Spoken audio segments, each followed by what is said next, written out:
No. Čo si prejdeme ešte v rámci tohto, čo nám chýba? Rozmýšľam.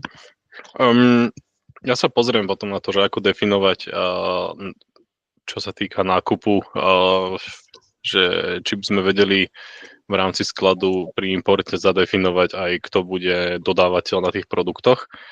Bolo by to asi výrazne jednoduchšie. Že by sme to nemuseli už priamo vodu, ale v importnej tabulke, že by sme to mali. OK. A to ešte otázne, že či cez názov, či cez ičo a tak ďalej. Ja som sa ešte chcel opýtať k tej vydanej objednávke alebo k tomu draftu toho. Toto RFQčko myslíte? Áno, že či je nutné, aby sa to nazývalo cenová ponuka, či to nie je možné nejakým spôsobom predefinovať, premenovať na vydanú objednávku. Lebo v podstate my, keď objednávame u nášho dodávateľa, tak my nežiadame od neho cenovú ponuku, my žiadame od neho dodanie, čiže posielame už hotovú fyzickú vydanú objednávku.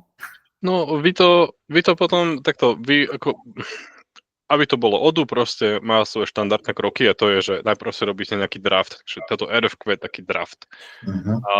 A potom vy nemusíte robiť tie kroky, že mu to posielať, vy môžete rovno potvrdiť. Špeciálne, ak máte už nejaké ceny dohodnuté, tak proste tie ceny tam sú a vy to vôbec nemusíte, že send by email, dáte rovno confirm a je to už potvrdená nákupná objednávka. Teraz je to potvrdená nákupná objednávka. Otázka je, že čo s ňou a potom máte, že poslať cez e-mail, takže tu máte tlačítko, že už hotovú nákupnú objednávku, purchase order odošlete. Áno. Takže už ide konkrétnemu dodávateľovi, posielate konkrétnu proste objednávku s nejakou sumou, od Bausadu ide. Očakávame potvrdenie do vtedy a vtedy. A v hlavičke toho dokladu je čo? Vydaná objednávka alebo nákupná objednávka? Teraz PDF, čo príde dodávateľovi. Teraz čo máte vlastne to PDF, asi sa dá nie? Jasné. Tu je, že purchase order, takže nákupná objednávka. Okay, on má definovanú, tento má určite definovanú angličtinu, preto mu to píše po anglicky. Áno.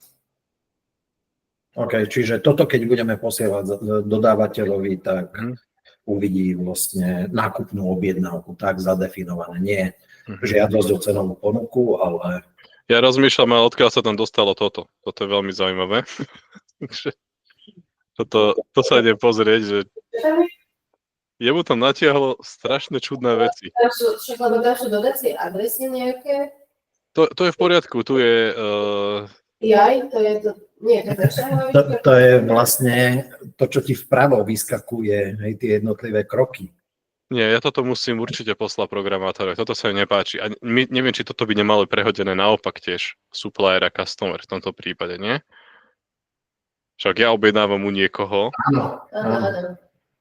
No tak. Ešte museli asi preprogramovať na slovenčinu, niektoré aspoň vydaná objednávka alebo nákupná objednávka. Nie, to je najmenej. Ja si otvorím teraz ten AT Europe, ja mu zmením jazyk na slovenčinu, dobre? Ja sa vrátim do tej cenovej ponuky a ja teraz, keď si dám vytlačiť ten purchase order, tak sa stavím, tak už bude ako objednávka. Ale toto mi nedáva zmysel, toto je zle. Takže, a tejto poznámky, toto mi to stiahlo ten tzv. Chatter. To mi podľa mňa toto posťahovalo, čo je nezmysel tiež. Takže ja sa na to musím pozrieť, že prečo mi tu tieto nezmysly. A ešte môžeme teraz pozrieť, že kde tam dotrávuje toho Janka Hráška napríklad na, čo to je, dropship address? Jaj, tak preto tam, aha. On mi to robí dropship teraz. No dobre, dropship. Toto je celé... Ja tam nedovidím, ale je tam niečo? Nie, ale on mi tam vlastne ten dropship nikde ani nedal. No, jemu by tam malo ten dropship potom dať, ale toto sú strašné nezmysly. Namiesto dropshipu je tam tá komunikácia toho chatteru, čo robíš, aké kroky. Nie, ja to rovno pošlem programátorovi, túto zábavnú vec. Ja mu to rovno píšem.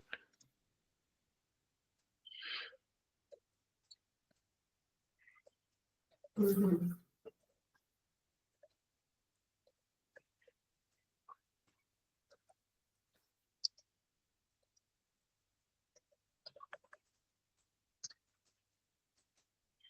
Dobre, ja už som to poslal rovno programátorovi, nech sa toto pozrie, že to nie je v poriadku.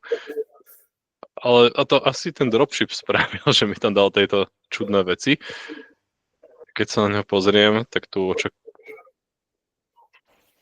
hej, to ide od dodávateľa k zákazníkovi priamo. Takže tu už mi nešpecifikuje teraz len, že cez sklad to nejde. No dobre. Pozrieme si nejakú inú, ktorá nie je dropshipová. Napríklad táto. Tá je tiež už v stave ako na tej objednávky. Sice táto už mala spravené aj pohyby, ale ja keď si ju vytlačím, tak tam už by som nemal mať tie nezmysly popísané. A toto mu poslal žiadosť o cenovú ponuku. Print, purchase order, tak.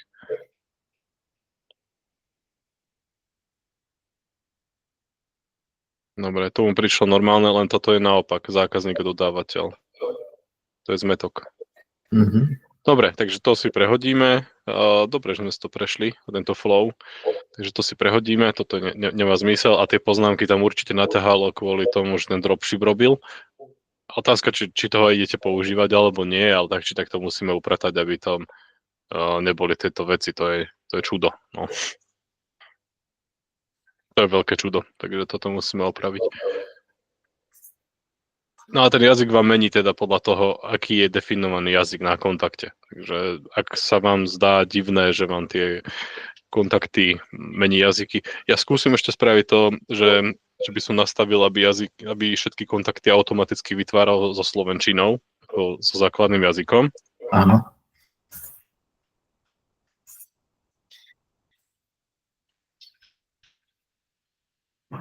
Ja si to napíšem. Lebo tých dodávateľských firiem, s ktorými budeme komunikovať v inom jazyku, tak je výrazne menej. Takže tie si budeme potom individuálne poupravovať, ale by default by sme si mohli dať teda v slovenčine. Programátor sa ma pýta, že čo je zle.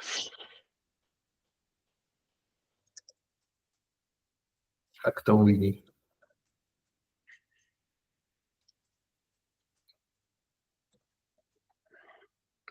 Dobre, on to uvidí. Takže dobre. Takže toto si prehodíme naopak. Čo tam ešte máme také základné konfigurácie? No, tie produkty ešte. Vy tam potrebujete na tých produktov definovať, kto je dodávateľ. To vám potom umožní robiť tie doobjednávacie pravidlá. Takže to máte asi najjednoduchšie používanie všetkého, že na produktoch to máte. Napríklad tu. A on si dá replenish a teda doobjednať a v podstate automaticky mu to, keď tu budete nadefinovaných tých vendorov, tak už to ide ľahko. Len ich musíme mať.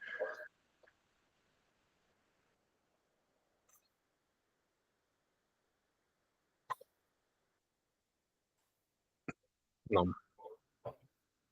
Ináč ešte sme robili už jednu opravu.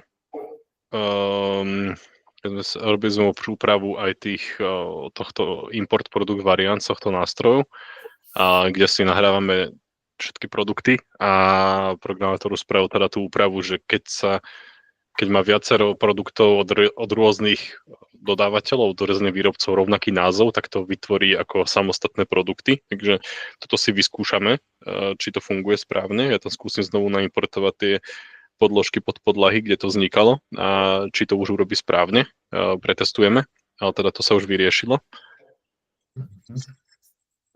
Takže dúfam, že to už pôjde, lebo nad tým si musel dlho lámať hlavu, aby to správne fungovalo. My potom budeme môcť nastaviť tie replenishment rules, pravidla do objednávania. Ja sa budem musieť na to pozrieť, kde sa to... Teda môžete si to nastavovať potom. Otázka je, že kde sa presne nastavujú replenishment rules. To bolo rules. Áno, ale to bude... Iné. Dobre, my sme to už raz pozerali, niekde to bolo a teraz nájdeme si to, že tam si môžete nastavať tie hranice, že koľko máte toho produktu mať. Ale teraz už si nespomínam, kde presne to bolo. Či to bolo cez sklad. Rules je niečo iné, ako replenishment. A ja to dohľadám a to si potom pozrieme, že tu máme replenishment. A tu vidím, že všetko, čo mi už sa dialo, kedy som si doobjednával, aký mám forecast, takže tu si môžem pozrieť, že čo očakávam. A tam je min, max. A tu mám aj, že môžem automatizovať. Takže ak vidím, že som niečo doobjednával často, tak ja môžem aj automatizovať. A on mi už potom ako robí takú automatizáciu, že mi doobjednáva. Otázka, či je to dobre, alebo nie. Asi budeme chcieť mať nad tým kontrolu a každú tú objednávku riešiť z počiatku, manuálne, kým si na to zvykneme a uvidíme, čas ukáže, čo nám to prinesie. Ale on vám takto, on vám to urobí, že on neobjedná hneď, on urobí do toho stavu RFQ. Vidíte, že on ju automatizoval, že automatizovanie bude už generovať znovu. On sa snaží trafiť si nejaké pravidla sám a on začne ako tvoriť, ale on nikdy nepotvrdí sám od seba ten systém. Takže vždy máte nad tým nejakú mieru kontroly. OK, čiže fyzické odoslanie už je potom na danom človeku, ktorý je zodpovedný za objednávanie toho tovaru. Áno, takže ja si myslím, keď sa pani Kolárova prihlási, tak by tam videla teraz kadečo. že tam má povytvárané tie rôzne údaje. Ale vidím tu aj, že už som od tohto dodávateľa, akože som už niečo simuloval, nejaké nákupy a už mi píše, že 54% dodáva na čas. Takže keď už budete mať reálne dáta a budú vám chodiť materiál, budete ho naskladňovať normálne správne cez systém, tak budete potom mať veľmi presné dáta o tom, či vám dodávateľ dáva na čas.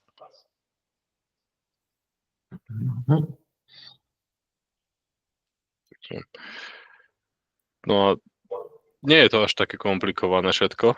To sa vám zdá teraz, že máme toho moc, ale keď sa v tom zorientujete, nie je to až také komplikované.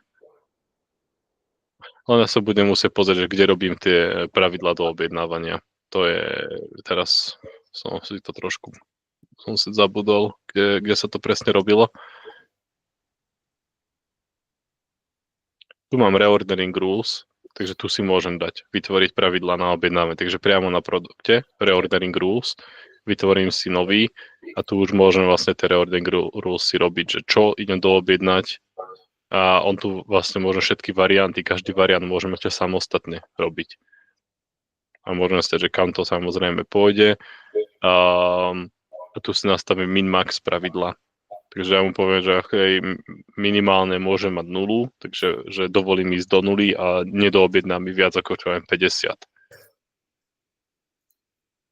No a on by, samozrejme, keď teraz by som nastavil pravidlo, keby už mám nejaké, že forecast, tak on mi tu, že na doobjednanie dá, že koľko chcem doobjednať. Ale keď mi poviem, že chcem aspoň 10 mať, tak on sa bude snažiť vždycky doobjednať, že ok, mám 0, mám forecast 0, a chcem držať vždycky 10 až 50, ale on vždycky doobjedná tak, aby, že keď už spustí to pravidlo, tak ho doobjedná na tých 50 kusov a potom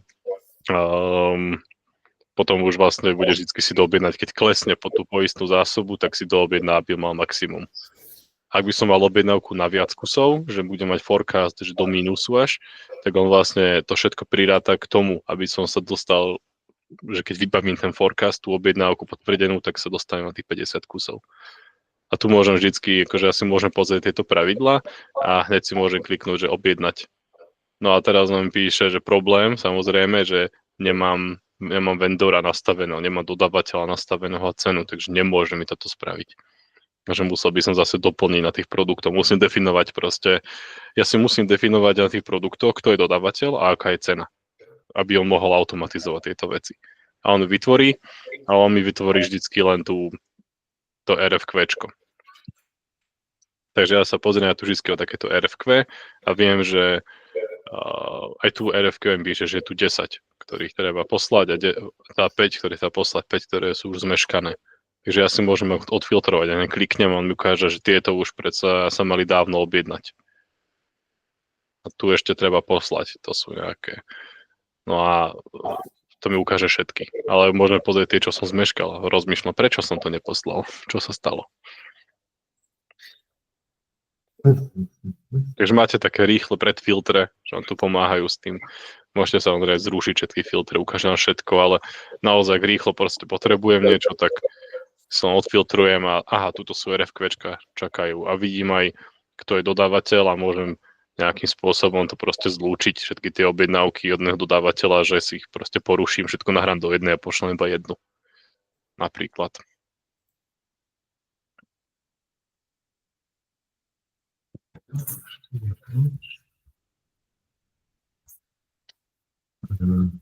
Takže ja by som sa mal aj cez produkty normálne tu dopracovať, keď si otvorím hociaký produkt.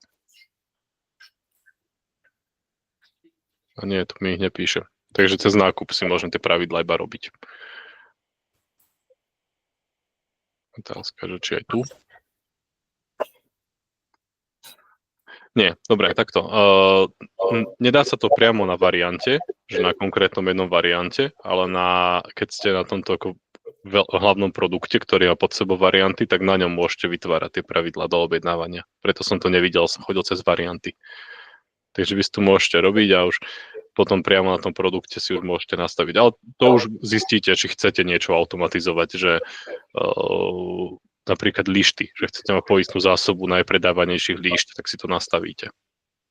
No tak to je práve ten prípad, že produkt zahŕňa x tých variantov, ale my chceme držať na sklade a pravidelne doobjednávať len ten konkrétny variant. Áno, a vy si tu už, vám to tu už vyhodí, že ja som v tom Classic Line Kontúra a už tu mám tieto konkrétne varianty a ja si nastavím, že tento konkrétny variant a tento druhý, čo je konkrétny variant, tak iba tie dva varianty konkrétne by som chcel, že iba tieto dva konkrétne a na nech si chcem dať nejaké že poistné zásoby, aby som držal. Na ostatné nemusím.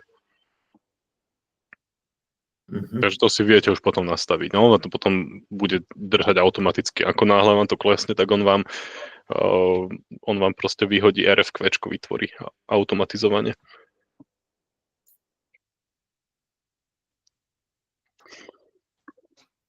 To sú také najjednoduchšie veci proste tuto. A tuto sú trasy, ako to sú, keby ste chcete nejaké, že niečo do showroomu, to je také, že taký trošku nezmysel toto robiť, ale nákup, to je asi hlavné, že nakúpi sa. Že tam máte viacej možností, že napríklad showroom, že si máte z hlavného skladu do showroomu dodať nejaké, to keby ste chceli držať, že viete, že máte na sklade veľa, ale to je skôr už keď robíte interný nejaký pohyb, tak použijete také pravidlo, že si nastavíte, že vždy chcete mať z hlavného skladu nejaký materiál, ktorý vám dochádza, že chcete ho držať na tom príručnom sklade a zvyšnú zásobu máte na hlavnom, tak vy si to potom môžete iba taký interný pohyb spraviť. Hlavný sklad crossdock, to sú už také iné komplikovanejšie veci, ale tento buy budete používať, vy si proste budete robiť nákup, to je normálne, proste dochádza vám materiál, tak si ho nakúpite. Nastavíte si vždycky min-max. To je minimálne 5 a maximálne 100 napríklad, ale to už sú veci, ktoré sú na vás, že vy viete, ako dlho vydržíte s tou poistnou zásobou. A samozrejme ešte nedá sa to ani teraz doobjednať, lebo to nie je definované, že kto je dodávateľ, ale on ešte aj ten systém začne potom pracovať aj s takými záležitosťami, ako sú dodacie doby. Vy keď máte na tom produkte niekde definovaného, máte tu nákup a máte tu definovaného dodávateľa, tak vy tam definujete jednak dodávateľa, jednak cenu, teraz si vymyslí nejakú cenu a dodaciu dobu. Takže trvá mu to 7 dní napríklad, kým to dodá, trvá mu to menej, 3 dní. To už neviem, ale vy si to môžete nastaviť, vy viete, koľko bude to trvať to dodanie ku vám. Na základe toho ten systém už začne s tým počítať, že ak on už počíta, že vy už ste si poslali nejakú, alebo že ste už vytvorili predajnú objednávku, je potvrdená, on už podľa forecastu vie, že k nejakému dátumu sa mu poníži skladová zásoba, tak on sa bude snažiť načasovať túto nákupnú objednávku tak, aby odišla tak, že aby ste nemali príliš dlho na sklade zbytočne veľa materiálu. On sa to bude snažiť načasovať tak, aby vám to prišlo zhruba v tom čase, ako vám to odíde zo skladu, tak zhruba v tom čase by vám prišiel nový materiál, aby sa doplnila zásoba. Ten systém sa nepokúša, že OK, vidím, že o mesiac tu je nejaký forecast a že o mesiac pôjdeme vo forecaste do -10, tak on sa nepokúša hneď teraz objednať, lebo vy nepotrebujete 3 týždne mať na sklade proste dvojnásobné množstvo. On sa bude snažiť doobjednať potom tak, aby vám to prišlo akurát. A on sa podľa toho teda on bude nastavovať dátumy. Áno, to sú termíny, kedy máme garanciu, že náš dodávateľ má ten tovar na sklade, len na to sa nie vždy dá spoliehať. Áno, ale on to RFQčko vytvorí. Otázka je o tom, že čo s ním ďalej vy budete robiť. Takže vy si môžete tie dátumy, samozrejme tie termíny trošku ponastavovať, ako chcete, ale vždy môžete proste robiť, že manuálne ten replenishment na začiatku budete robiť a potom zistíte, čo naozaj potrebujete. Tak ako tá automatizácia má svoj nejaký zmysel, pokiaľ vieme do toho v akomkoľvek čase vstúpiť, pripraviť a následne odoslať. Zjednodušuje to prácu.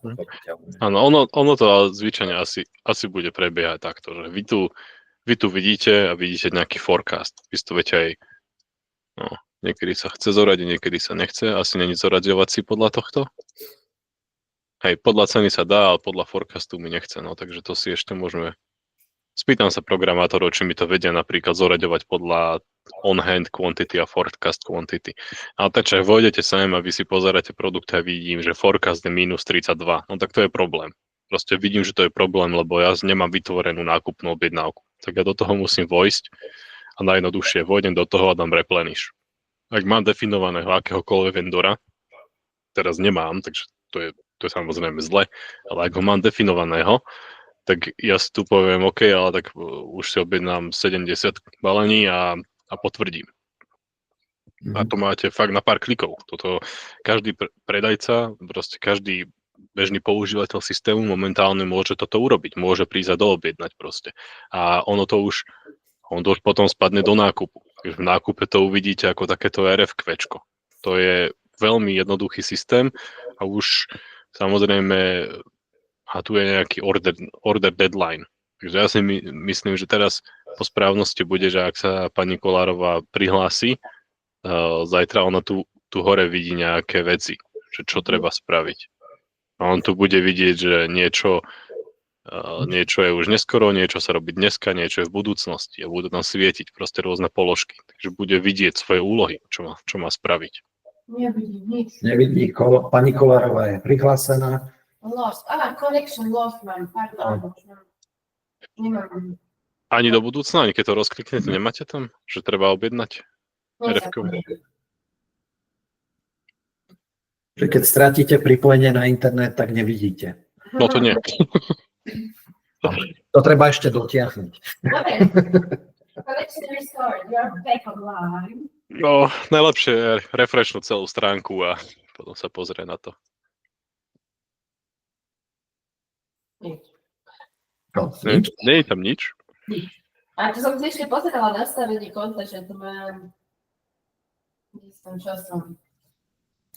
No to je čudo, že tam nič není. Pracovať odu, notifikácie mám tu nastavené. Jedine, že...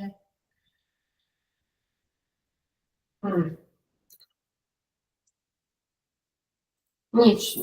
Pogratuloval mi, že som všetky aktivity akože urobila a nič neviem. Nakrúte. Tak to je nejaké čudo, že tam nič nepíše. To je nič, tak si treba len kontrolovať potom, no. Potom proces kontrolovať si to každý deň. No ale potom neplatí to, čo ste povedali. Že Malo by to písať, no dobre, zistíme, prečo to nepíše notifikácie. Purchase.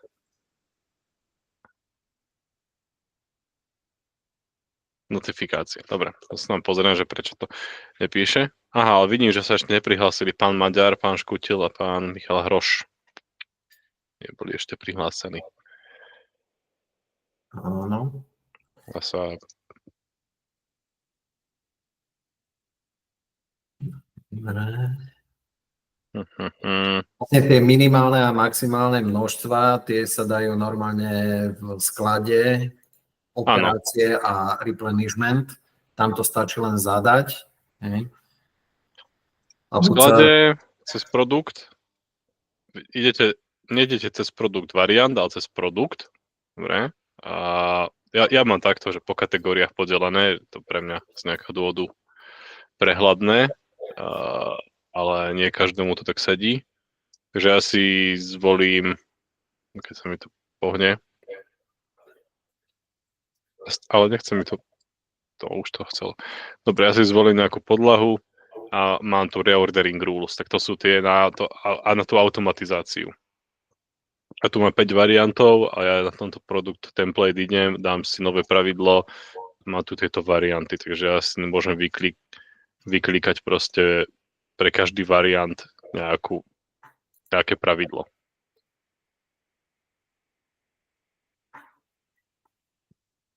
Pre každý môžem mať proste niečo iné. A už si tam nastavím teda, čo potrebujem, že nemusím mať pre každý nastavenú automatizáciu, lebo možno to chcem mať vysokoobratkové veci. Alebo na niečo, kde mám potrebu mať poistnú zásobu.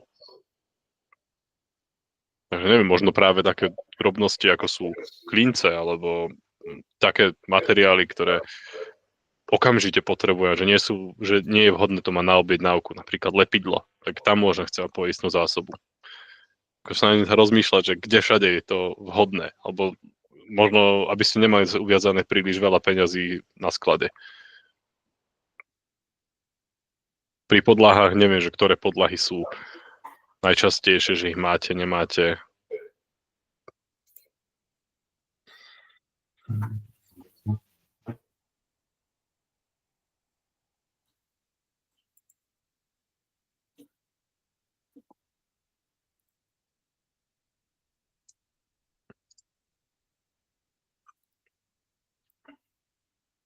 No, síce pri dverách asi tiež nechceme poistné zásoby. No.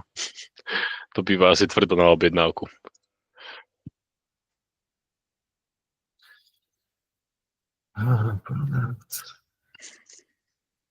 Ešte raz, ako sa dostaneme do toho reordering rules? Produkty, idete cez produkty. Áno. Toto je za toho pohľadu, kde vidíte tie produkt template. Jasne. Kliknite si, ktorý potrebujete a hore už potom v týchto smart buttonoch máte, že reordering rules. A tam si môžete nastavovať.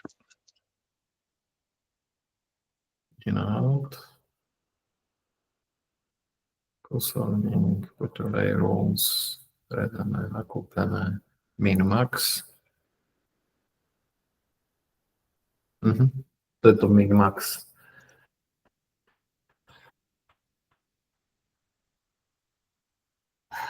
V angličtine je to reordering rules a v slovenčine je to min-max.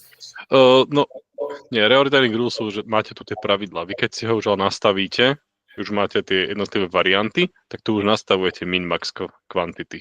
Takže ono to je ten min-max, ale nie je to len min-max, je to aj to, viacej veci. On tu už sa automaticky pozrie na forecast a vlastne pri prvom vám dovolí doobjednať už viacej vecí. A vy si už môžete aj to trasovanie nastavovať, lebo vy môžete mať, že chcete mať vždycky nejakú poistnú zásobu materiálu z hlavného skladu presunutú do vášho príručného skladu. Takže aj to si môžete nastaviť. Áno. Takže vždy, keď vám klesne niečo, že už máte v príručnom sklade menej ako 5, tak si môžete nechať, aby vám to proste z hlavného skladu bolo doručené. Takže toto je pravidlo na ako internú trasu, interný presun. A on vlastne urobí to, že keď vám v tom showroome klesne zásoba, tak on by ho mal ako doplniť. Ale tiež tu musíte potom nastaviť tú lokáciu, že kde sme, a tá lokácia by mala byť, myslím, že showroom, tak sme ho volali. Takže on vlastne ako náhle vám na lokácii showroom klesne, tak vlastne by sme mali mať asi showroom. Takže on keď vám tam klesne, tak si to môžete nechať aj doplniť, že vznikne automaticky skladový pohyb. Ale toto nemá napríklad veľmi zmysel riešiť teraz skôr ako skladník začne pracovať reálne so systémom. Lebo on by to potom videl, že ja to mám vychystať predsa ako interný pohyb. Že by vám to doniesol, ale kým to nemáte, ten systém, tak toto vôbec nemusíte riešiť, tieto interné presuny. Ale to sa dá, takže toto je trošku viac ako len min-max nakupovanie, ale je to aj min-max nakupovanie, ale môžete robiť aj teda tie doplnenie jednotlivých lokácií, ktoré potrebujete doplniť.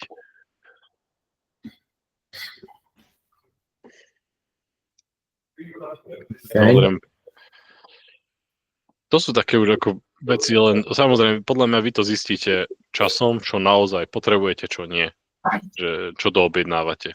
Lebo ja si to môžem ísť pozrieť a cez operácie Inventory Operations Replenishment tu vidím všetky replenishmenty, ktoré som už mal a môžem ich ako aj zopakovať, že order once, takže ja sa pozriem a môžem hneď si doobjednať alebo aj automatizovať.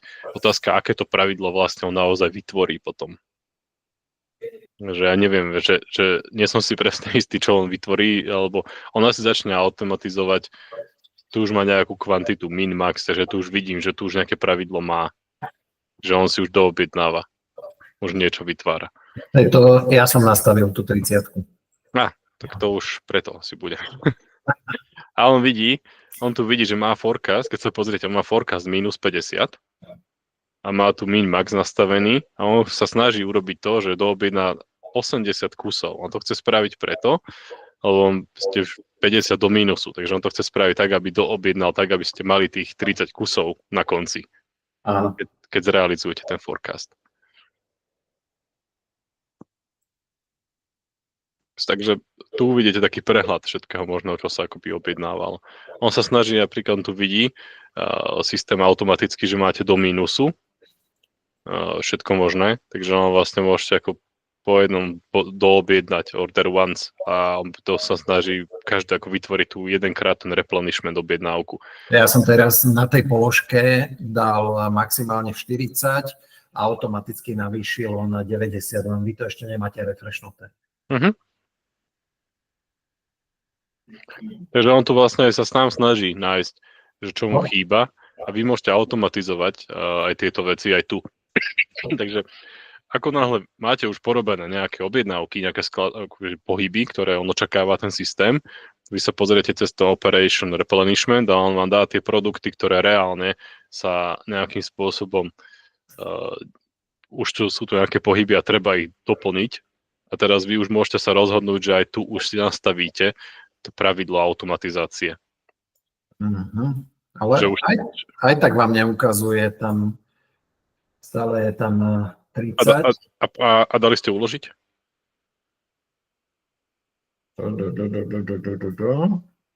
No mne to automaticky tuto. Ja som to v tej časti replenishment, presne tak ako ste videli. Teraz to máte zmenené. Už ste to mali teraz. No tak chvíľočku trvá pár sekúnd. Možno bolo treba ešte uložiť. Takže on to relatívne rýchlo, ale vy aj tu už môžete, že vidím... No ja som to v tomto náhľade, ja som to menil. Aha. Je to automaticky preplánovalo, respektíve zmenilo tie množstva, len u vás sa to neprejavilo. Možno ešte čakal na uloženie. Ale aj v tomto pohľade sa to teda dá. Napríklad toto si môžem nastaviť, že tu vidím, že keď sa mi tu točí forecast 10 000 kusov, tak asi je to nejaký vysokoobrátkový produkt, tak si nechám poistnú zásobu, že chcem aspoň 20 kusov a maximálnu 100 kusov. Tak. A môžem si to zautomatizovať. A už mám ako automatizáciu vytvorenú na to.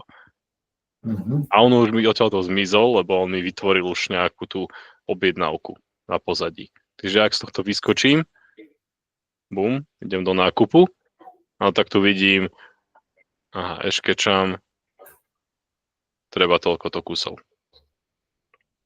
A išlo to stroj dokument replenishment report, že odtiaľ to vychádza. Takže tam to niekto vytvoril.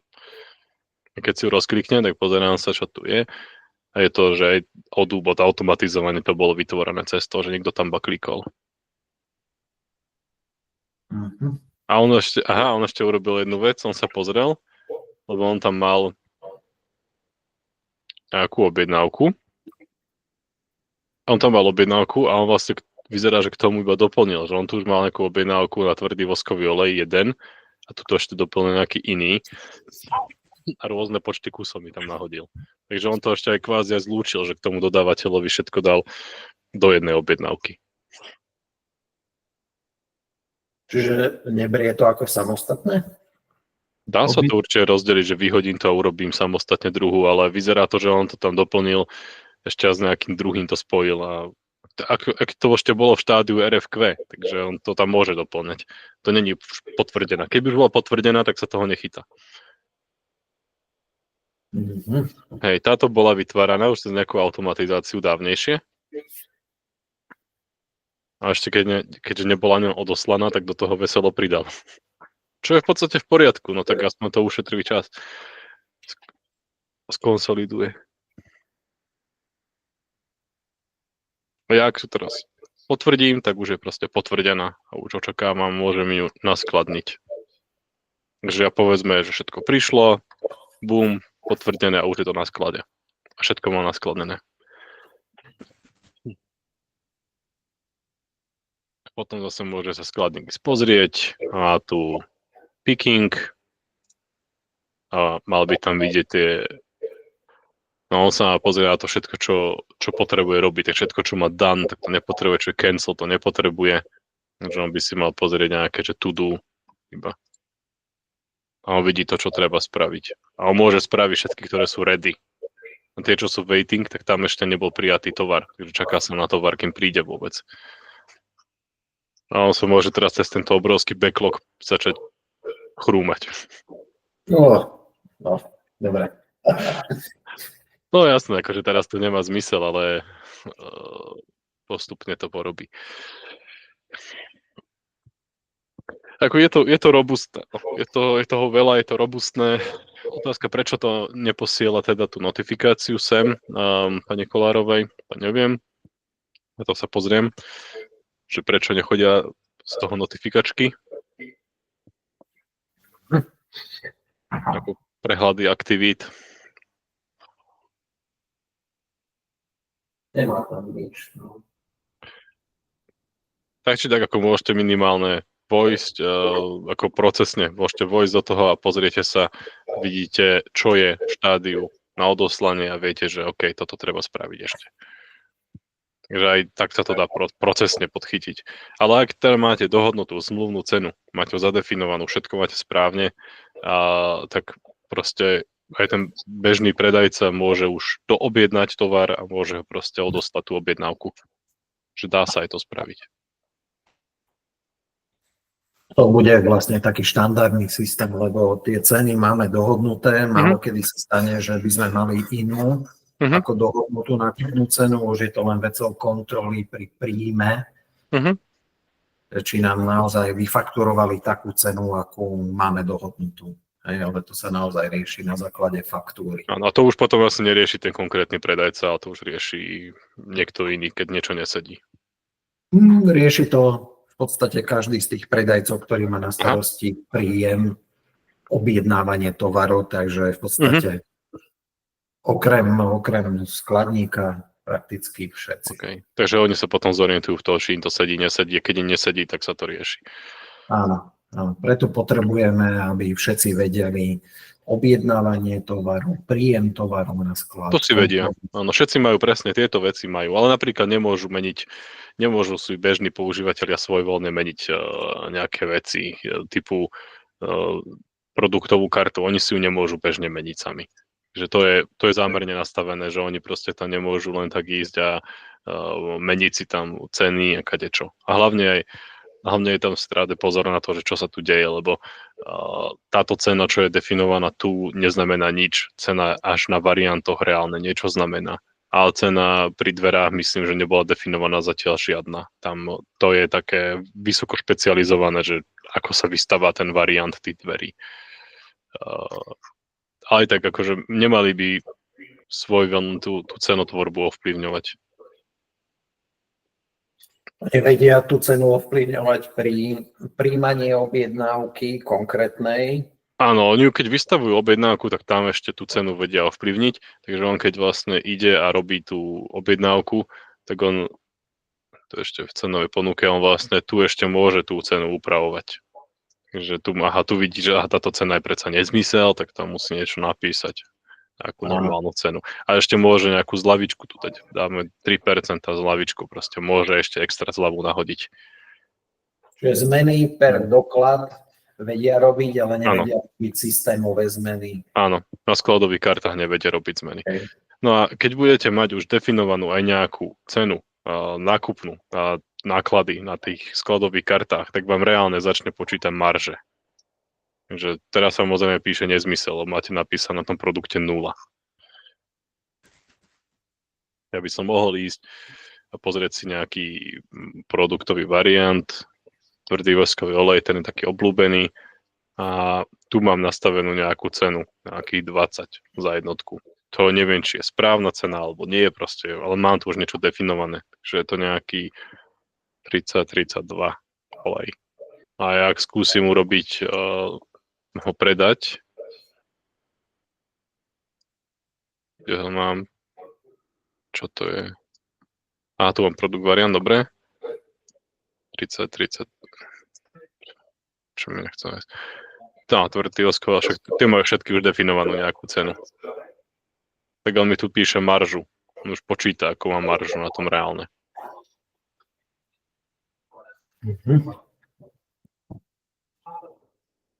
Takže to on už ten systém dokáže počítať. OK, to je v poriadku. Ešte jedna vec. V podstate my u každého dodávateľa, respektíve u každého produktu, budeme mať zadefinovaného dodávateľa, budeme mať zadefinovanú nákupnú cenu nejakú, a pri samotnom príjme sa môže stať, že musíme do tej nákupnej ceny zadefinovať aj dopravu, čiže respektíve dopravu rozpustiť do celého nákupu. To sa dá potom vlastne pri príjme tovaru meniť tá nákupná cena. Áno? To sa volá landed costs. Ja vám k tomu pošlem dokumentáciu, že ak sa to robí všetko. To sú už také trošku pokročilejšie funkcie. Ale dejú sa na dennom poriadku. Čiže my nepríjmame dopravu ako takú, ale tú dopravu rozpúšťame do nákupnej ceny produktu.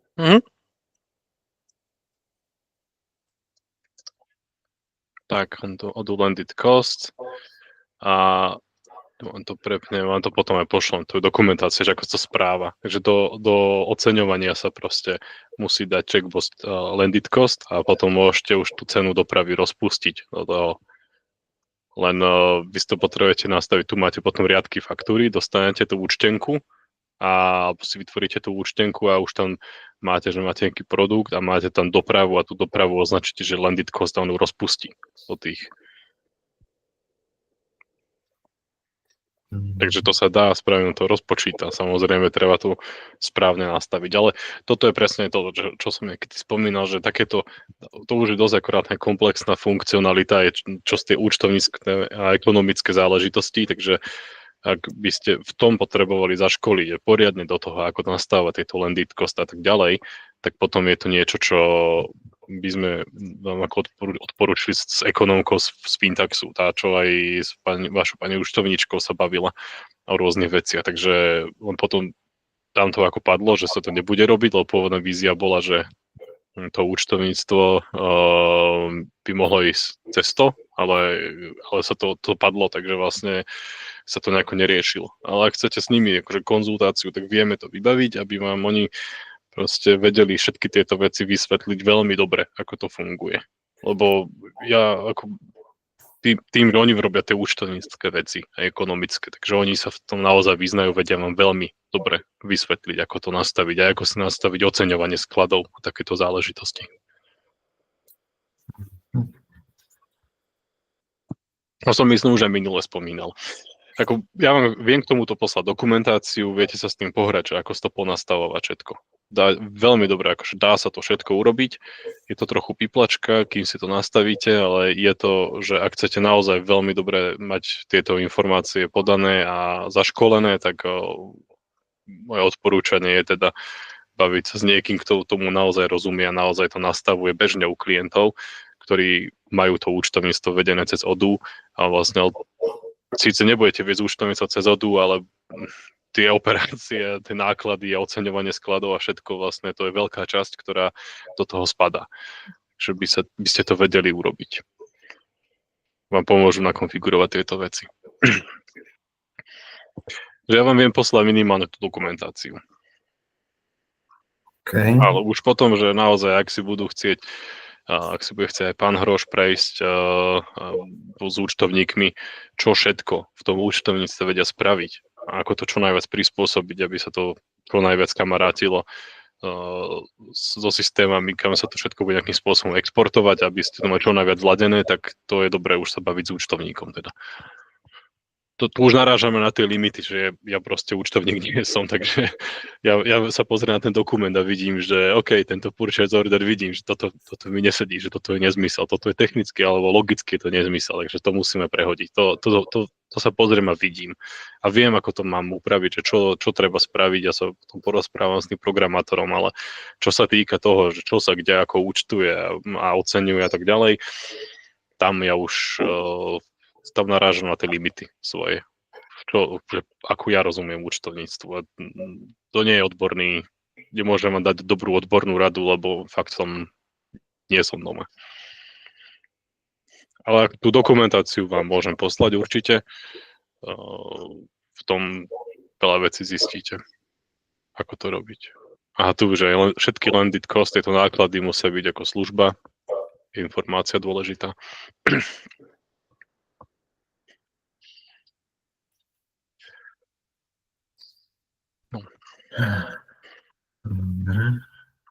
To vám pošlám, takže budete mať tieto informácie. Ten link, to som si našiel. Ako našťastie má veľmi dobre spravenú dokumentáciu, že ľahko sa s tom zorientujete. Hlavne dôležité skontrolujte si, či máte správnu verziu ODU, lebo vy ste na 17. Takže nie, tu máte 18 a 16, to sú vždy podporované verzie. Takže dávajte si pozor, aby ste si pozerali, lebo môže byť v 18 tu už trošku inak, ako je to v 17.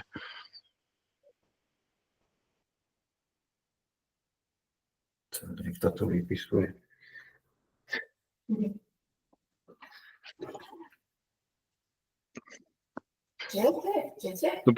Normálne v ODU niekto tu vypisuje, nejaký vizitor. Návštevník, niekto nám píše odtiaľ určite, no. No, ale aj administrator. Ako sa Matze? Matze. Vám píše administrator? Tak to nie je možné. Tak pošlo. Tak odpovedz, že kde sa to zase. No ja vám píšem teraz, ale neviem, či ja vyskočilo nové okno. No tak vám pošlem potom screenshot aj toho, čo ste vyposlali. Tam vám niekto niečo poslal? A vedľa toho je... Návštevník vám písať môže. A tu je nejaký iný návštevník. Aha.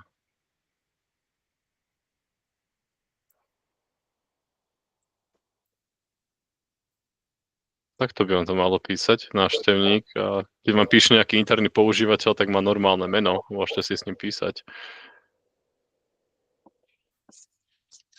Takže neviem...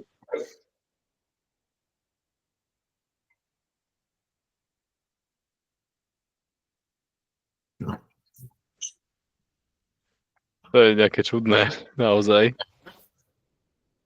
Niekto sa pasuje do role administrátora? Sa nám nabúral niekto do systému?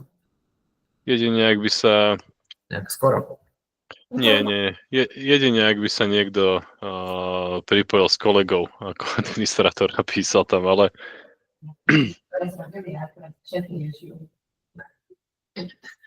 A kto je vizitor? Kto má právo sa pripojiť ako administrátor s kolegom? Technicky iba ja a kolegovia, ktorí majú prístupové údaje. No.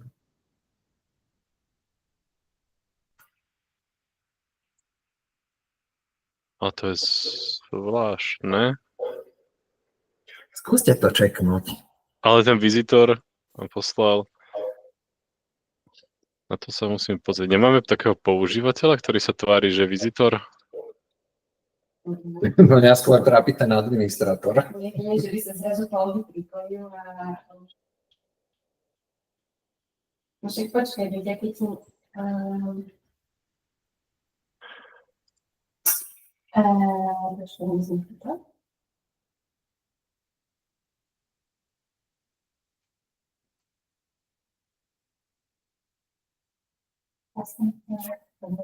Ale ako vám mohla prísť táto správa, že administrátor? Mňa sa nepýtajte. To je veľmi, veľmi zvláštne. Dobre, ja sa na to potom pozriem, že čo to je, však mám tú správu vloženú. Dobre, pozriem sa na tieto zvláštne správania. Ja si určite pozriem tie RFQčka, tie nákupné objednávky, že čo to tam popísalo. Aj, že prečo nechodia, či mohli chodiť notifikácie z nákupu. A to by bolo ideálne, teda správanie. Čudujem sa, že to nechodí, ale to si pozriem, že kde je pes zakopaný. No, čo sme? Zatiaľ my sme ešte vyskúšali ten import, reimport urobiť podľah, alebo teda podložiek. Tak. Alebo ja už asi odstavím nahrávanie, nemá to zmysel už teraz.